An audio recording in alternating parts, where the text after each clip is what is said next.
So this is a eucalyptus tree, and it's not native to here. And this brings up a very curious challenge. And that is,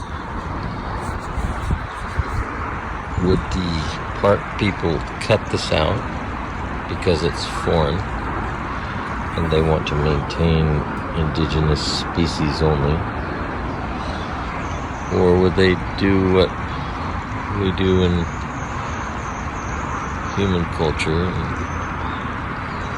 just let all the rest of the species adapt to it? I wonder what would happen in 100 years in here.